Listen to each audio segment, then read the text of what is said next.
Well, good morning, everybody. Hi, how are you? What a great crew for daylight savings time. My goodness. Whew. Anybody feeling a little discombobulated this morning? But you're here somehow, so way to go. Um, this time change business must change. Thank you, Kevin. It must cease somehow. Can we not agree on that? I don't know how it hasn't happened yet, but do you like it? You love it. Okay, so we're not a unified voice. Fair enough. Fair enough. Um, Daylight savings time is disorienting, but let's just be honest about it. Life can be disorienting, right? The world can be disorienting. And I think one of the reasons why we gather together, why we choose every week to come to a place, gather with a group of people, is because it can help recenter us in the midst of all of the disorientation, right? We need each other to help recenter ourselves on what is true and good in this world, to encourage each other, because not only is it disorienting, it also can be very disheartening, this life that we live. And so we need the voices and the encouragement of each other to keep moving forward. So thanks for being here this morning and being a part of this particular expression today of encouragement and support to one another. And speaking of one another, I thought maybe the way that we would begin this morning is with a bit of gratitude, and specifically gratitude around the people in our lives who are meaningful to us, who are a support to us and an encouragement to us. And I'd like to do that just by simply inviting you to say out loud here for a moment, who in your life is a gift? And we're just going to name names. You don't need to give details about these people. You don't need to even necessarily say how they might be a gift, but just to give voice to the folks that matter to us and that make a difference in our lives. I think that could be a helpful practice here as we begin, because the story we're talking about today is the story of isolation and the way in which we can isolate ourselves individually, and as communities we can do that too. So who's brave enough to get us going? I bet after we get the first person to say it, we'll just kind of get rolling along here. Who are the people in your life or a person in your life that you're grateful for this morning? Just say it out loud. Yes. Your mom. Well done, sir. Well done. Amy, you win. Okay. Who else? Colby. Your neighbors. Friends and family. Your kids and your students.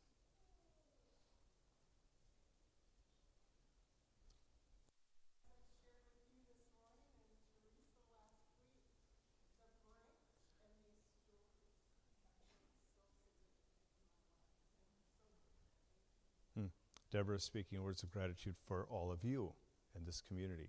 Yeah. Teresa. Hear, hear.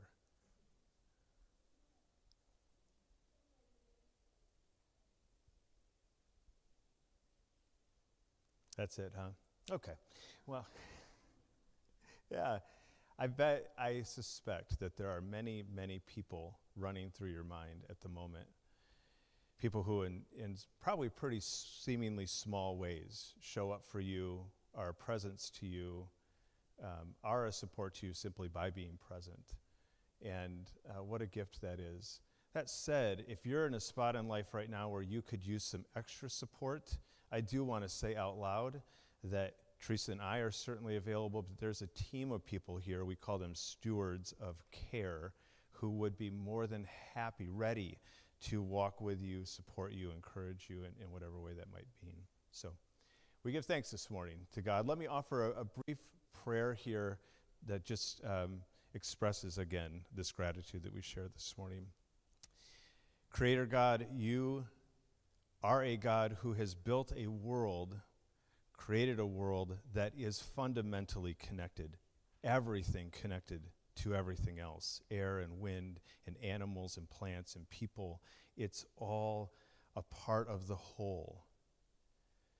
And this morning, in just these brief moments, we take a moment to just say out loud some of the ways in which we are connected to other people and the ways in which those people are a gift to us. We give you thanks for those connections.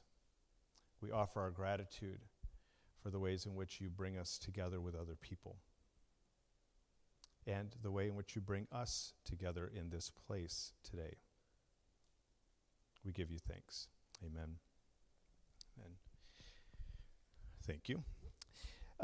So we're going to sing a song. I'm going to invite the band to come on up here. The Law Sisters, that's Sienna and Sydney and Madison, were listening to some music and they heard this song. This is a new song to us, but they thought this one might be one that would be appreciated here. So they're going to teach us a new song this morning. Sydney's going to kind of walk through the first verse and the chorus just to give us a sense of it, and then we'll sing the whole thing together. But why don't we stand and join in singing here this morning? All right, so we're just going to play through the first verse and chorus so you can get a feel of what the song is.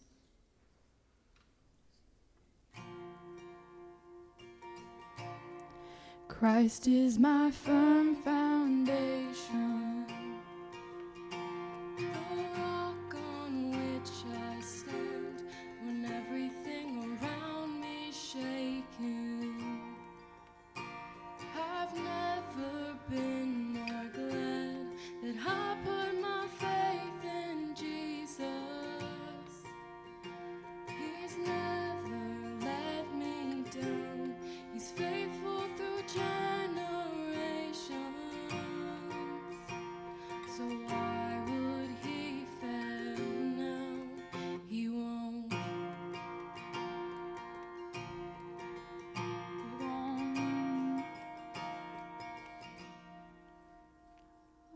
All right. Now if you'll sing it with us.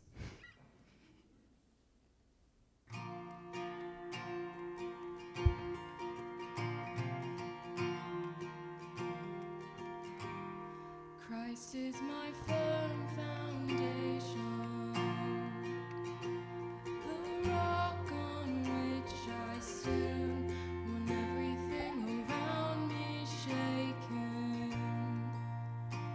I've never been more glad that I put my faith in Jesus.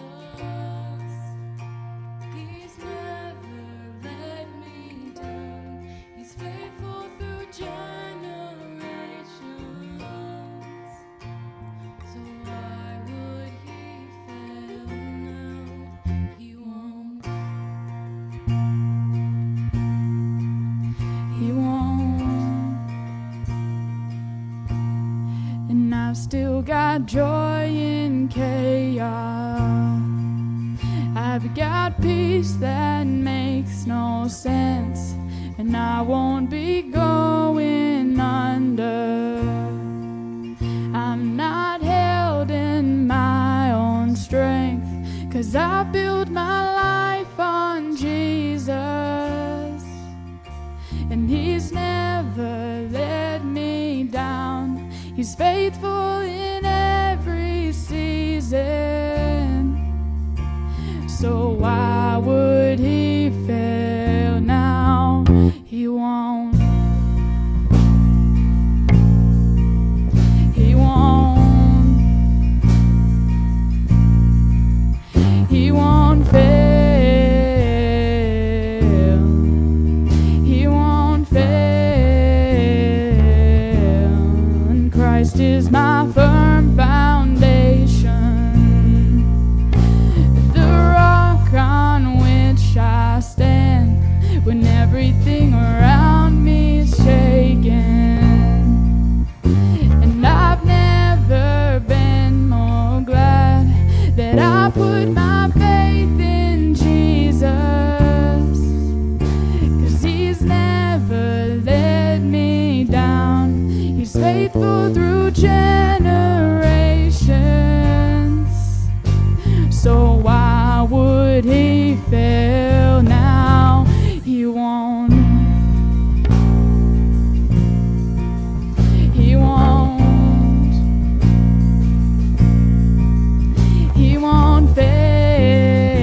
I'm standing strong on you. Yeah, I'm gonna make it through.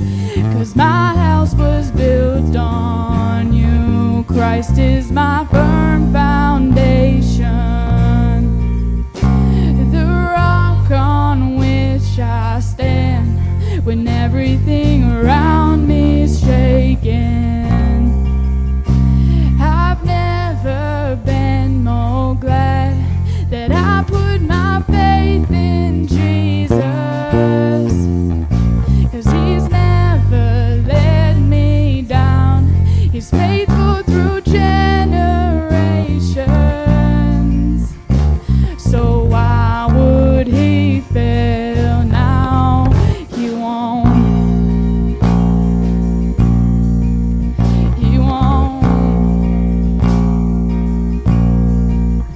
He won't fail. He won't fail. He won't. You can have a seat. We're going to spend a few moments praying together.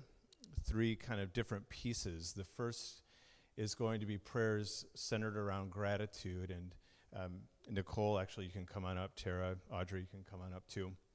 These 3 folks are going to lead us through this prayer. Nicole's going to start. You'll hear her say, "In the silence we give thanks," and then there will be a few moments of silence for you to quietly pray whatever you might be grateful for. And then Nicole will lead us in some call and response. And then you'll hear in the silence we hold before God our challenges and hurts, and you'll have a few moments of silence to, again, speak whatever may be difficult, whatever hurts you may be carrying with you today. And then Audrey will lead us through a call and response on that. And then finally, Tara will lead us in this moment of silence around what comes ahead, the future ahead. So, thanks to you 3. Let's pray together. In the silence, we give thanks.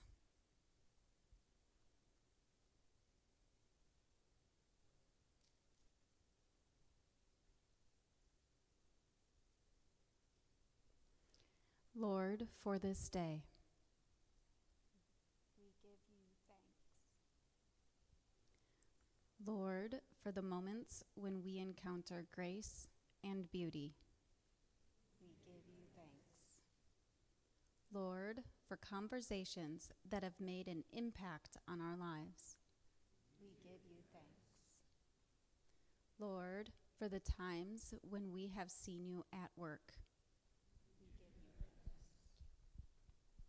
In the silence we hold before God our challenges and hurts.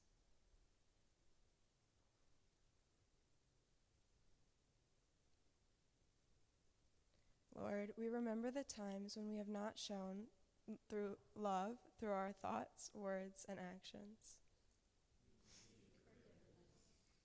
Lord, we remember the times when we have been hurt by the words and actions of others.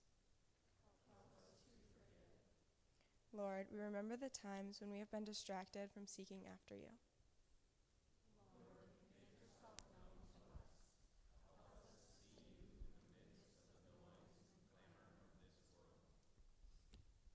In the silence we hold before God, the days ahead and the opportunities they bear.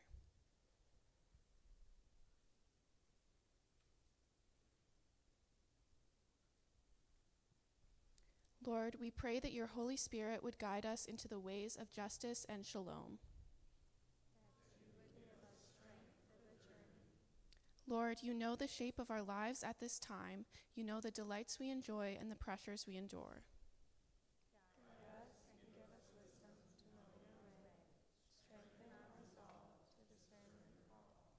Lord, make yourself known to us in the daily pattern of our lives.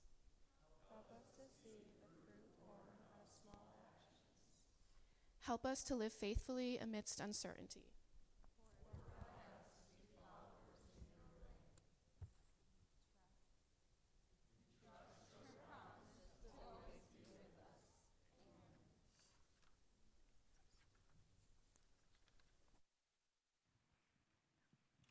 Thank you, you three.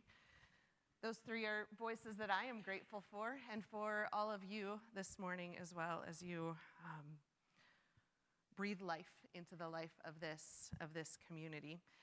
Kiddos, if you are 4 years old through 4th grade, you can head on to the back. Amy is going to meet you back there. Don't go yet. Wait for us to give you a blessing. CJ, come back. You can hang out there. We're gonna speak a blessing over you, and they're gonna go downstairs and have some time to process and to wonder about some things on their own. But before you go, would you all? Oh, let's all stand. Let's do this. Stand up. Let's say a blessing over these kids as they head out. If you would like to put a hand out and extend this blessing to them, you can do that as well. Let's say these words together. May your time together be filled with wonder, joy, and friendship. You are loved. Have a great time, kiddos. While you're still standing up, say hello to somebody around you. If you sat down, you have to stand up again, so sorry.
All right, everybody, I'm going to invite you to come back to your seats.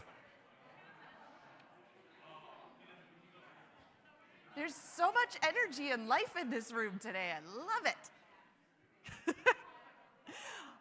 Can I be honest with you? It's daylight savings time. I expected this room to be kind of empty today, so the fact that there's life and joy in here is doing good things for my soul. So, well done. I didn't want to get up this morning, but you all did, so great job.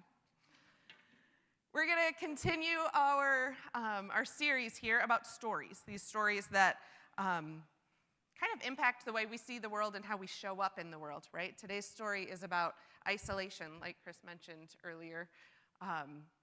Before we talk about isolation, though, I want to say a different word to you, and I want you to just fire back whatever comes to mind, okay? Super, like, for real, whatever comes to mind, fire it off. Ready for the word? Retreat. Rest. Run. Relax. Bugs. Connect. Journey. What was that? No sleep on a retreat. This is fun. So clearly you have some ideas in your head already. I love it.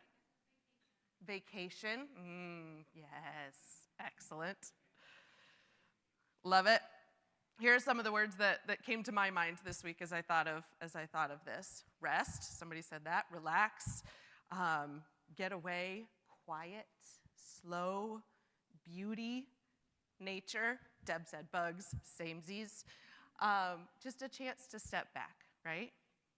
The word itself makes me smile. It makes me breathe a little deeper.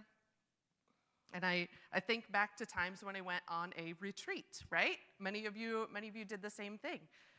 I think the most recent example I have in my head was this past fall when we did a branch retreat up at Camp Scotty. We had some time to walk through the woods, sometimes together, sometimes alone. There were not bugs. I remember that. I had bug spray, but there were not bugs. It was a beautiful day. There was water. There was, the surroundings were absolutely beautiful. We ate together. We played silly games together. It was just a chance to step away from the norm, right?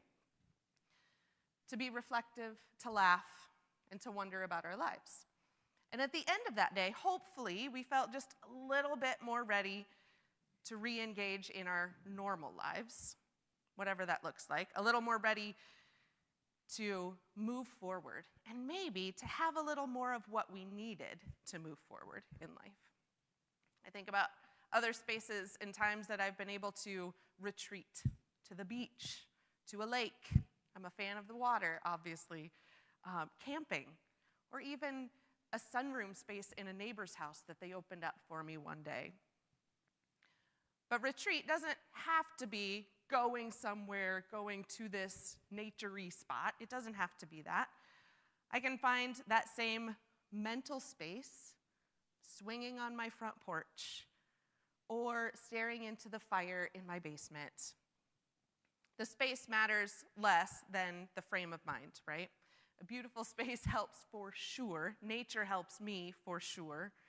But the heart of that word retreat is just this willingness to look inside, an openness to contemplate whatever is going on in our whole being, in ourselves.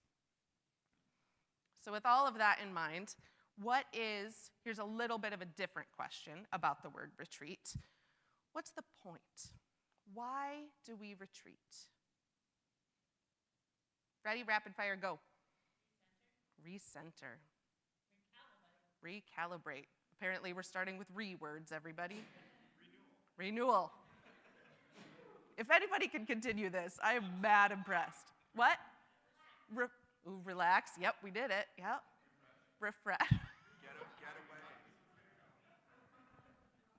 Get away. There we go. No, the one without an R. Excellent.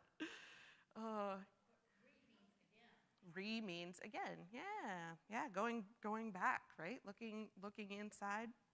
Rest, renewal, relaxing, all of these things. Healing sometimes. Rejuvenation. I got an R word that you all didn't think of. But it's all about energy for what lies ahead, right? It always leads back to stepping back in to whatever normal is, to re-engagement. That retreat helps us step back from the daily grind, or maybe a chaotic event or season, or maybe even a traumatic experience that happened that allows us to take a step back, to heal, to reflect, so that we can keep moving forward, right? What the retreat isn't intended for, what that mindset is not intended for, is to step away and hide permanently without ever re-engaging. Because that's something else entirely, right? That is isolation. So today, as we continue to talk about the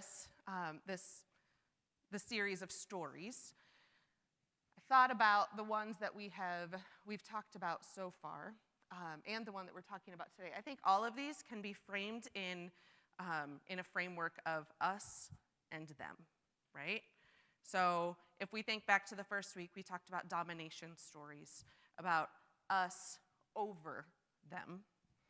The second week, we talked about revolution and revenge, us overthrowing them, whoever them might be. Purification stories that we talked about last week, us cleansing ourselves from them. And today is isolation, us staying apart from them, whoever them might be. This isolation story, like so many of these other stories, is a story of separation. Separating ourselves, removing ourselves from other people, from God, even from the created earth sometimes. Where retreat helps us move forward in life, isolation brings life to a grinding halt. Because there's no plan or hope to re-engage. There's only fear of what is out there, and that drives us further into isolation. And then we start to build walls, literal or figurative. We build walls around us to keep us safe. Individuals do this, people groups do this. We all do it when our fear convinces us to run. Has anybody watched the show Silo on Apple TV? Yeah, I got one back there. I'm reading the book, so don't tell me the end of it yet. I'm halfway through it. But it's about this group of people who live in an underground silo because the world outside was essentially destroyed. I'm not giving it away because I can't give it away yet. I don't even know the end. But it's this group of people who have built a life in an underground bunker, in an underground silo. They are taught to fear the outside. It is illegal to talk about the outside. They are living as a group in isolation for fear of what might be out there. Listen, I think there are plenty of legitimate times to run away from things that feel dangerous. There absolutely are.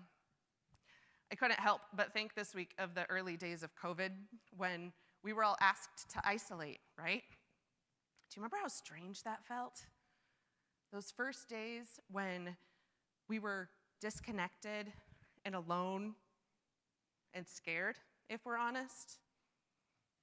I know there's multiple opinions in this room and everywhere about how that all transpired, but I want to think about what that isolation felt like for a second. I learned in a real quick hurry, maybe was reminded in a real quick hurry, about how we are all connected. I love being around people. I hope you all know that. It brings me great joy. And the inability to do that was about way more than just sadness. There was something completely off in my body and in my spirit. The inability to connect with people outside of my house had a profound impact on my body, on my emotions, on my entire being. My husband and I started walking and walking and walking and walking because it's all we could do. But I wonder if my body was pulling me to be outside in community, whatever that could look like, even with people on the other side of the street, if I was drawn out of isolation. Because we're all connected. It's how we're made. We aren't made to live in isolation. I vividly remember one of the times we re-engaged once all the things post-COVID. We went to this place that had a lot of people in it. It was an event at the DeVos place in one of those ballrooms. We had gotten early access, so the room wasn't really busy. We were in it. We were having a good time with some friends. And then early access was over and the room filled up. And as the number of people grew, so did my anxiety. We ended up leaving early. The friends that we were with were going to go out for drinks and food afterwards, but I could not do it. I was on the verge of a panic attack. After being mostly alone for so very long, I was so scared to be around people that night. I will never forget that feeling because I hated it so very much. We went home. I didn't come out of my house for some days after that, and fear took hold, and I froze. I think that's part of the problem with isolation, isn't it? If fear was the reason that we needed to step back legitimately, then the space we need is not isolation, but retreat, of healing, of asking for help when we need it, of reflection, of wondering what we need to move forward. Because if we simply hide, fear grows and grows and grows and grows into something that tells us things that might not be completely true. And if we don't address that, then we're gonna keep stepping back and not re-engage. Fear lets us believe things that are untrue of other people, and our walls get higher, and our world loses a little bit of its color. There's a quote that I read this week. This whole series is based on, or comes from, a podcast from Brian McLaren and Gareth Higgins. They also wrote a couple of books, and one of the quotes in the book said this: "The isolation story causes us to forfeit the gifts of the rainbow by withdrawing from community." In extreme cases, the isolation story can turn violent, especially when this story lives out in a group. We will protect our group at all costs. Those people, those situations are not safe, so we will do whatever it takes to stay separated from them, even if it means violence. Now, I don't think you and I are going to resort to violence real quick if we're stepping back, but I do wonder what practices in our life might be helpful so that we retreat and we don't isolate. I thought about rhythms this week of retreat and re-engagement, right? How both of those steps are really, really important.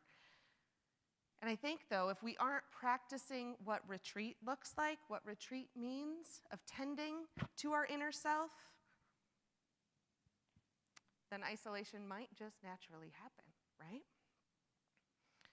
Because isolation, just like all of these other stories, isolation meets a legitimate need in us. It meets the need to go inward, to wonder, to be reflective, to tend to our inner selves. So if we aren't doing this well, if we're not processing hurt or pain or big emotions, whatever they might be, if we're not processing the heaviness of the world around us, then all those things will build up, right? And at some point, we'll have no other choice than to retreat. But if retreat is not our choice, do you see how isolation can happen really easily? If I'm unwell, I want to hide in my bed, under my covers, and Netflix binge for days on end. Netflix is only happy to oblige and help me with that, right? There are certainly times for that. There are absolutely time for a Netflix binge. I'm going to binge Silo as soon as I finish reading the book. But if that's where I get stuck, I haven't actually paid attention to what I need to pay attention to, right? And then when I try to re-engage, guess what happens? Something else is going to happen that's going to send me back under my covers, and I'm going to stay there for longer. I'm not coming out anytime soon. But if I have healthy rhythms of retreat and re-engagement, then maybe I won't get to that point of isolation. Maybe fear can do what it's designed to do and keep me safe instead of convincing me of dangers that might really not be true. So, rapid fire again, ready? You're getting a lot of exercise on your rapid fire work today. What are the practices that bring rest and renewal and retreat? What are the regular rhythms, weekly, annually, monthly, whatever that is, that help you focus inward and be reflective so that you can move forward? Ready? I'm going to write them down. I brought a whiteboard out 2 weeks in a row. This is quite new for me. Growth here, everybody, stretching. All right, what are your rhythms of rest and renewal? What are the things that help you do that? Going on a walk. Love it. Deep breathing.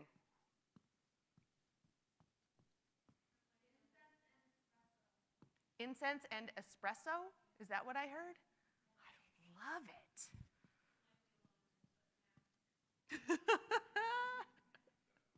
You are definitely alone in this. Elizabeth says math. I retreat when I do math, but not in a pretty place. What else? Carbs. Deb retreats in carbs. Okay. Is this a healthy retreat? Is this not? I'm not going to comment. Nope, not commenting. What? It's happy. Yes. What? Saturdays. What's different about Saturdays, Mel? Besides, you don't have to work, I'm guessing. No work. Fresh air.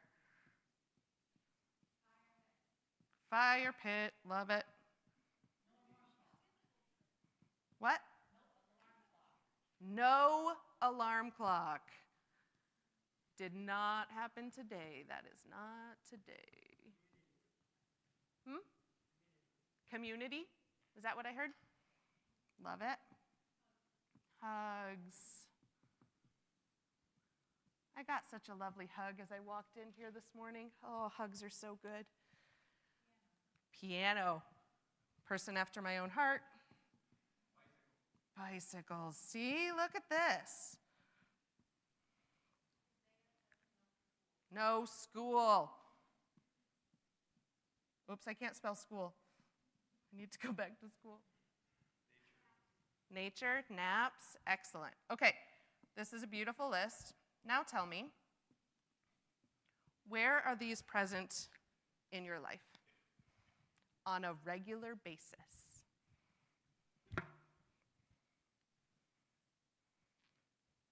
Or maybe, where could they be? So instead of telling me, pull out your phone, open your calendar app, pick something, or something that you haven't said, and plan it. Make space to tend to your inner self.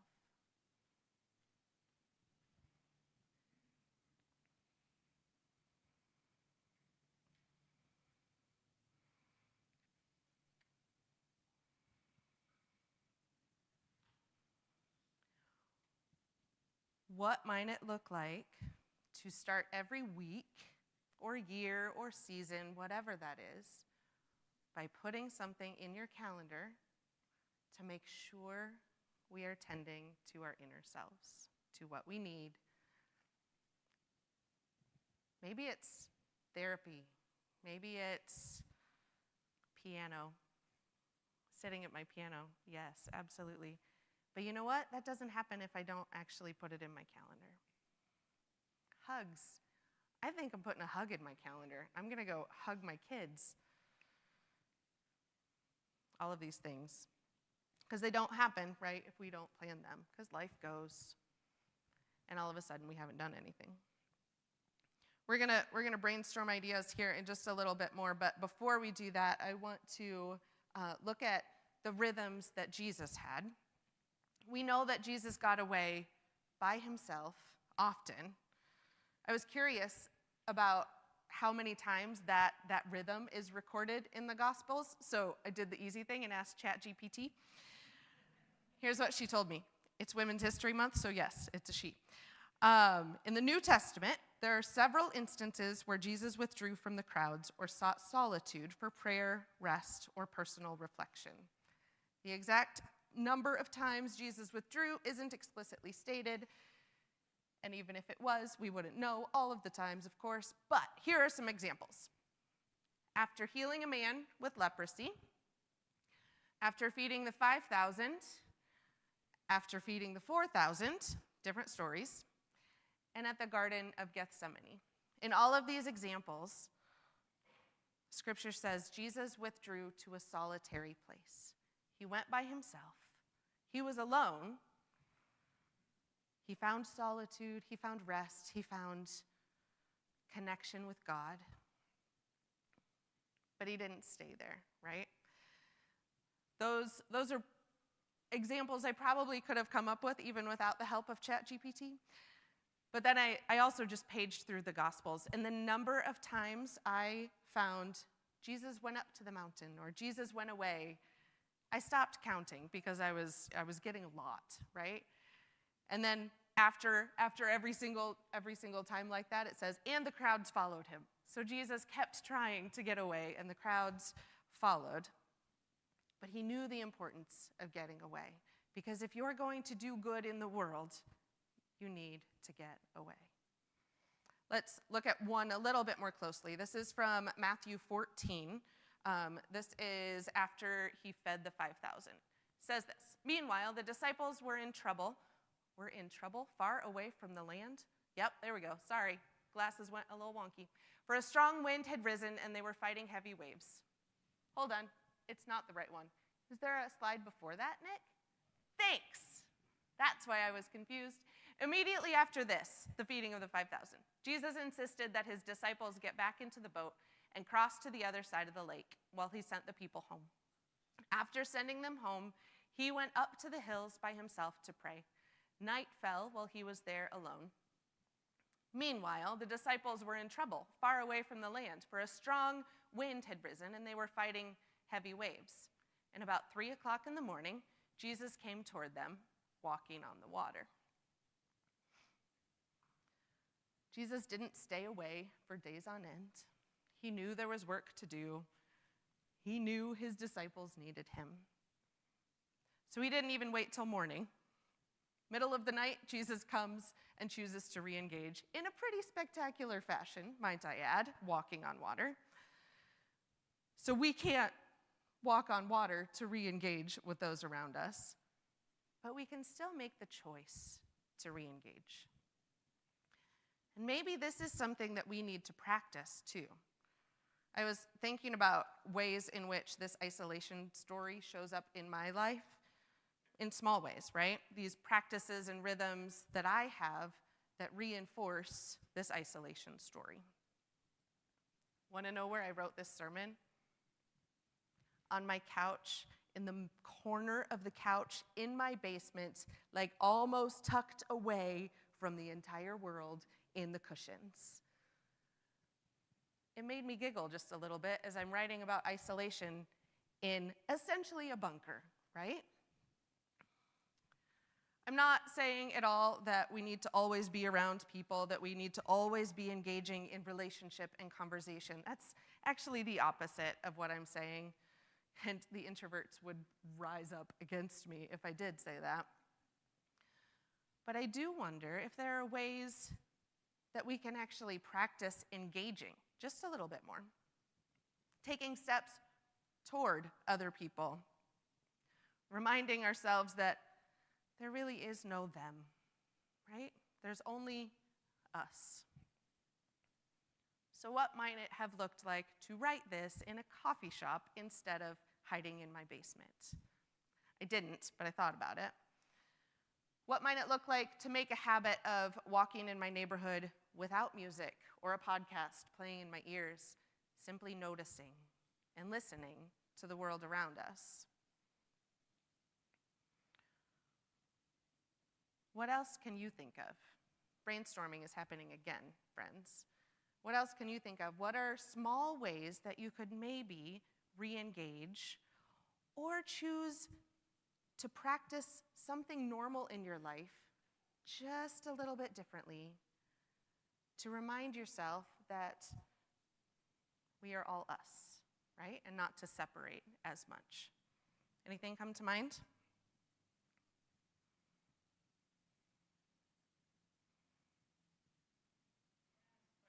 Yep. To ask questions instead of making assumptions when you're with people. Yeah.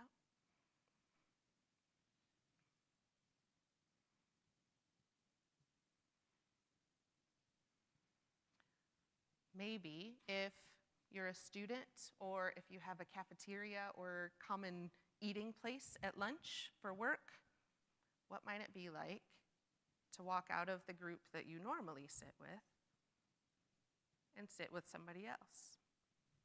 Maybe.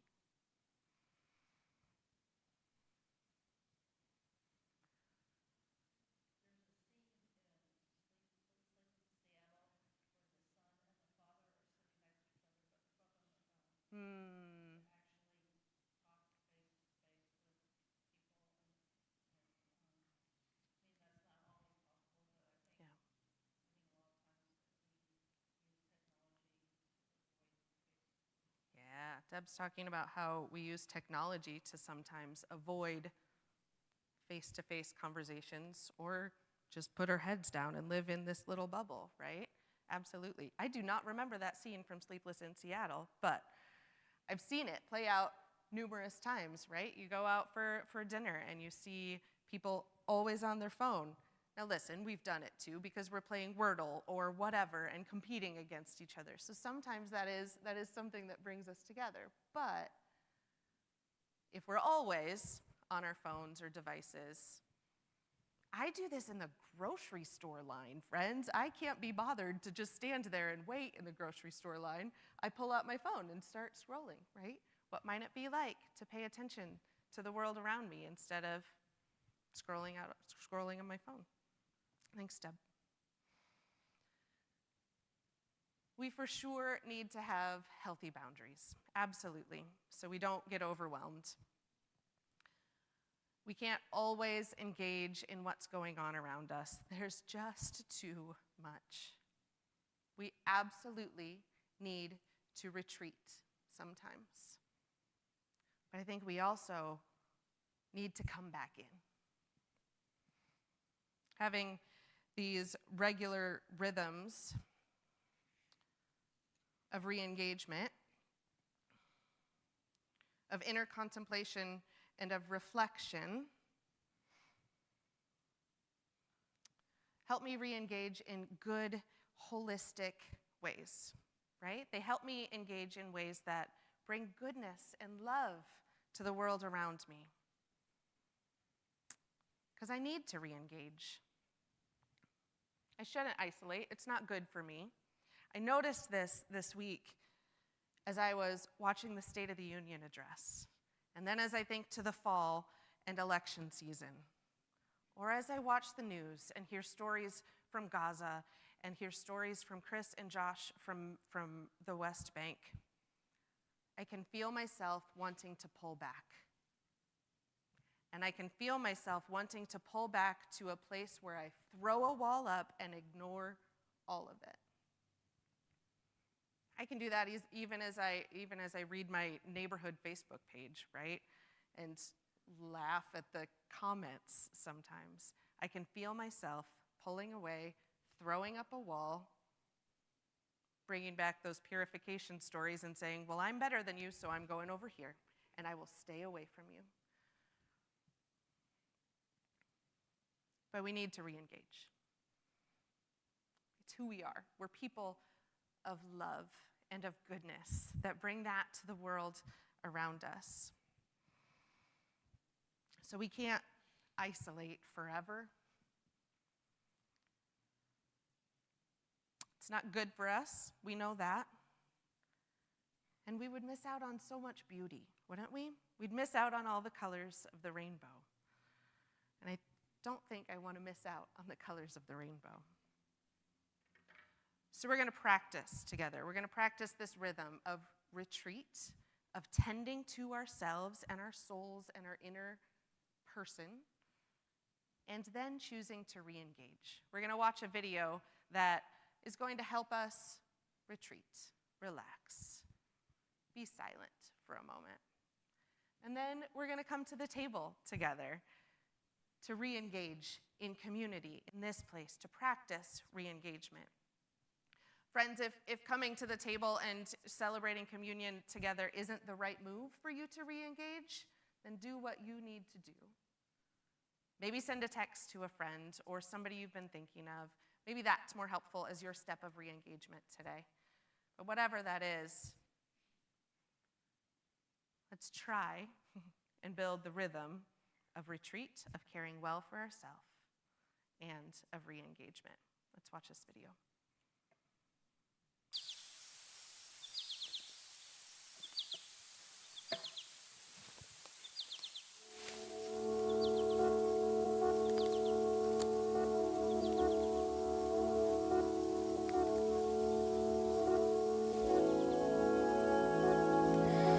Holy source of silence, beneath the clatter and din of the everyday, you offer your mysteries to our hearts. You call us to pause, to slow down, and listen to the true longing planted in each of us by you, a seed of holy desire. Support us in letting go of the inner and outer noise. Open wide in us a sacred cave for stillness where we can attune to your presence. Enliven us with the gift of your sweet music and allow us to encounter your holy presence flaming in each of our hearts. Help us to catch a note of your song in the wind or in the voice of another, in times of sadness and in the rush of our lives. In a world so filled with distraction, we listen for your whispers which call us to another way of being and ask for the courage to respond to all we discover in this tabernacle of silence.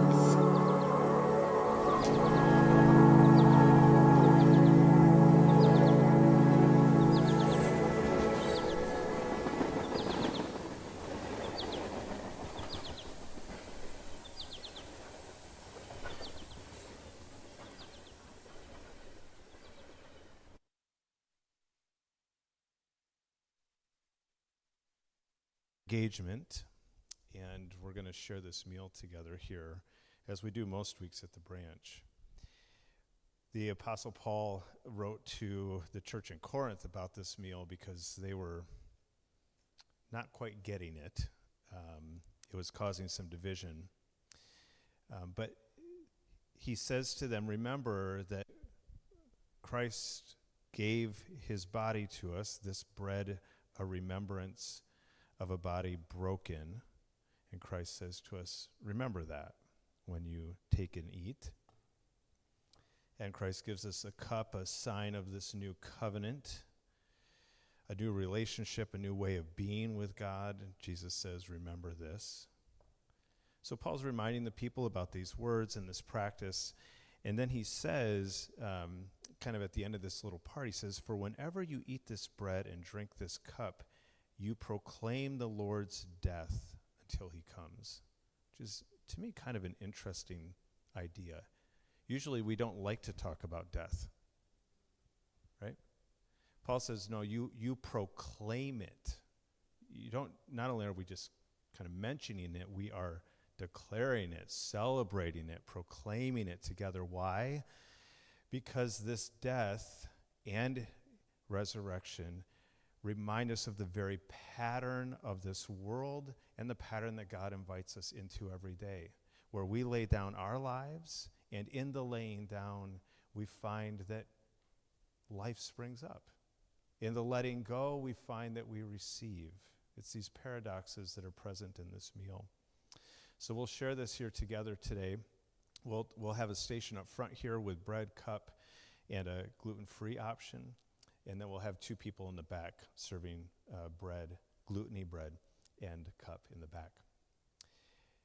It's an invitation always to share communion with us at the branch. But as Teresa said, it's not an expectation. So you're welcome to remain where you are. There's no pressure to participate in this meal, but certainly know that you're welcome to do so. I need a few folks to help serve this morning. We usually do it this way. Come on, if you're raising your hand, you don't even need to wait. As long as your parents are giving you the okay and you're a young person. Some adults, too, might be helpful. If anybody would be willing and able. Thanks, Sarah. And one more, maybe? Micah? Thanks. Isaiah, you going to go to the back or the front? Okay, you're going to go to the back. Nolan, you too? Okay, great. Once folks are in place, you're welcome to simply come forward and to share in this meal with us. Hang on to your bread and your cup. We'll eat and drink them together here once everyone has gotten them. But friends, the gifts of God for the people of God. Amen.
This is my body broken for you. Do this in remembrance of me. We do that together this morning. We remember the love given to us in this act, but in every moment since. And then the love that it calls us to give to each other. Take and eat.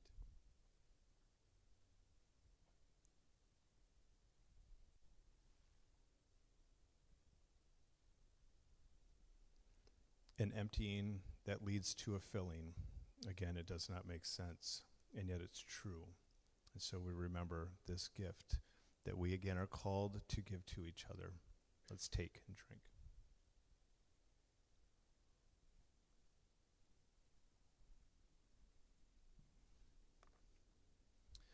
The band can come on up. We'll pass this around for cups if you'd like to place your empty cup in there.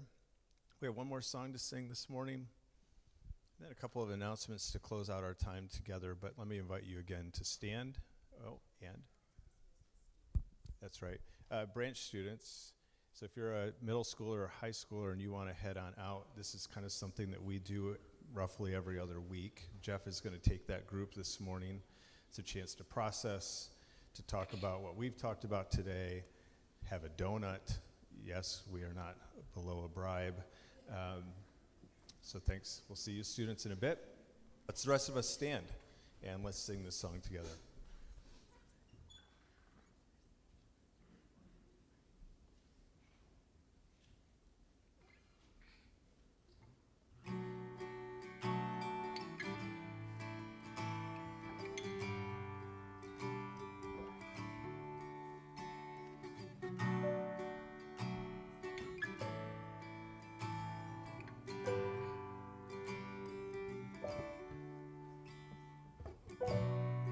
Before I spoke a word, you were singing over me.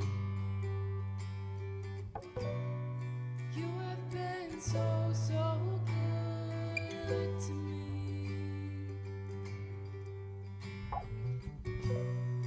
Before I took a breath, you breathed your life in me.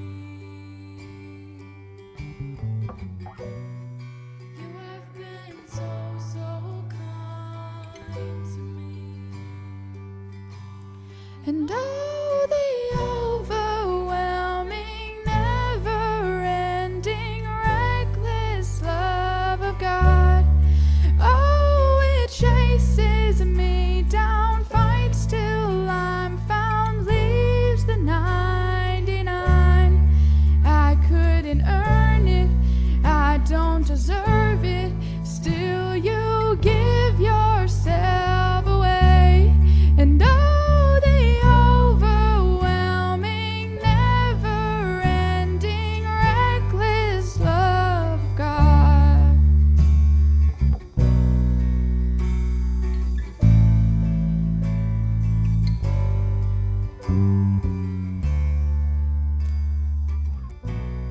When I was your foe, still your love fought for me. And you have been so, so good to me.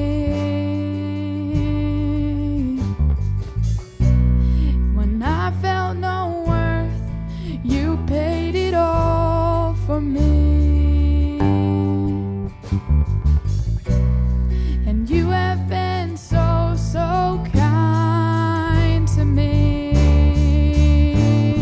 And oh, the overwhelming, never-ending, reckless love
Shadow you won't light up, mountain you won't climb up, coming after me. There's no wall you won't kick down, lie you won't tear down, coming after me. No, the overwhelming, never-ending, reckless love of God. And no, it chases me down, fights till I'm found, leaves the 99. I couldn't earn it, I don't deserve it, still you give yourself away. And oh, the overwhelming, never-ending, reckless love of God. You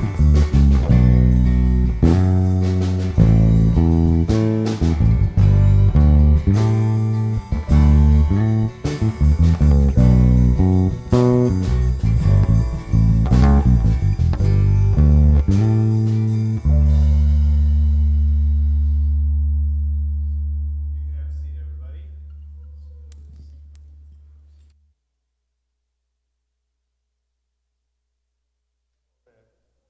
Sorry, Ezra, I did throw you a little bit of a curveball here if you unmute this one. Um, a couple of announcements here as we wrap up this morning. I was in Israel, Palestine last week with a group of 23 folks representing 12 different denominations. And I've been to Palestine and to Israel a number of times now. And the conflict there, of course, is long, well over 70 years. But there was something different this time. And maybe we have a sense of that from the headlines from Gaza. But we didn't go to Gaza. There's no one getting into Gaza, of course. We spent our time in the West Bank listening to people who live there. And life has always been difficult and complicated in the West Bank for Palestinians. But again, something is different this time around. I have some pictures here. We were visiting a farmer who owns, a Palestinian farmer who owns a hilltop, a 100-acre hilltop, surrounded by Israeli settlements, which are illegal according to international law. And he's been, for 30 years, there's been an attempt to take his land. But we've always gone to this farm. We take our groups there. It's never a big deal. We went there this time, and we we encountered these two settlers, fully armed, automatic weapons. They're civilians, but they've been armed by the Israeli military, and they wear Israeli military uniforms, but they are civilian folks who've been essentially given permission to, at best, harass the Palestinians that they live by, and at worst, kill them. And that has been happening. Close to 400 Palestinian civilians have died since October 7th in the West Bank, mostly at the hands of Israeli settlers. It's actually an isolation story of a group of people trying to isolate themselves from Palestinians. We stood face to face with about 20 these are Israeli soldiers here who were protecting a group again of settlers in the Palestinian city of Hebron. It's a Palestinian city in the West Bank, but Israeli settlers for the last decade have been forcefully grabbing homes, kicking Palestinians out of them, and since October 7th are much more emboldened and brazen. And now they go through the streets of Hebron, these settlers do, but with an armed brigade of soldiers. And we encountered that while we were there unexpectedly. Something is different there. Every person that we talked to seemed to say that. This is the conflict, yes, long, but it is not the same anymore. And so it was a very kind of clarifying trip, a very disturbing trip as well in a lot of ways. And yet, I don't really know how we encountered Palestinians choosing to respond to this situation with beauty, with nonviolent resistance, showing us immense hospitality. It was really quite something. More than I can say here. So, maybe the last slide, Nick. Let me offer a couple of opportunities. More stories. I'll share these stories at the last slide. So this Tuesday at 7 o'clock on Zoom, I'm going to host just kind of an update, a sharing of stories from the trip. I was talking to Bethany. Teresa and I kind of set this date and time this morning. I've been trying to find time in my schedule. These next couple weeks are just unusually busy. But Tuesday, and I said, I'm just going to do it on Zoom. And then Bethany is like, have people over. So it says Zoom, and we may do Zoom. Here's what we're going to do. We're going to, on Tuesday night, do a hybrid. So if you've got a crazy night or it's a busy day, but you still want to join, you can join via Zoom, or you can come to our home. And we'll just do them at the same time. That won't be hard to do. That's this Tuesday. If enough people sign up, I'll also do it again on Sunday the 24th. That's an Sunday evening at 5 o'clock at our home. You got to go to your Church Center app. Here's the thing. I'm not going to do it if no one's coming. And so, and it just may be that these dates don't work, and so be it. Then we'll figure something else out. But I would really ask that you would register. You can go to the Church Center app. You'll see both of those in there, both the Tuesday night and then the 24th. Or you can scan that QR code if you don't have the app, and that'll take you to those events as well. It's a situation that feels impossible to do anything about. I would say for me, this trip was a clarifying trip also in the sense that I realized how wrong that is. That there is actually no other people group on the planet that has as much potential influence as American citizens. And so I'll say some things about that too in these conversations, about what we might be able to do. Okay, so there's those. Heavy stuff, but good stuff in the sense that it's important and important to know about. Next slide, Nick. Thank you so much. This is certainly a different vibe than talking about Palestine and Israel. But this is kind of life, isn't it? Holding both, right? Both holding the just kind of massive brokenness of our world and also choosing joy, choosing to celebrate. That's what tonight is. 4 to 6 at Broadleaf Brewery. If you haven't registered, you still can. This is for anyone who does anything around here at the branch. And we're just going to have food and drinks, and there's some games there, pickleball courts, and something where you kick a football to knock down pins instead of throw a football. I don't know, but it should be fun. So that's tonight, 4 to 6 o'clock at Broadleaf. Sign up if you haven't. And then the final slide is, yes. This is kind of a weird thing to make an announcement about, but this is where we are as a church now, deciding to take ownership of this building a couple months ago. What that means in part is that we now have been fixing things. And this week, there's a bell tower. There are no bells in this building anymore, but there's a bell tower over here on this part of the building. The roof was in imminent danger of collapsing. We couldn't quite get it fixed before the winter came, and we were just like, please, please, please. And, I guess it's good that we had the warmest winter ever. It's not good. But maybe that benefited us on this particular issue. So we were able to just get it fixed. And, these things aren't cheap. This was $7,500, but it had to happen. Why? Well, because this building now we're saying is a space that we're committing ourselves to be a space of hospitality, a space where we can gather, but others can gather as well from the community. Our partners can gather. And as mundane as it sounds, fixing roofs is part of that, of being able to extend hospitality. So we're just wanted to let you know, your money is going to good use. We're kind of slowly chipping away at the list of things, so again, that this place can be a place of hospitality and care. All right. That's enough announcements. Let's stand up for a blessing here this morning as we prepare to go.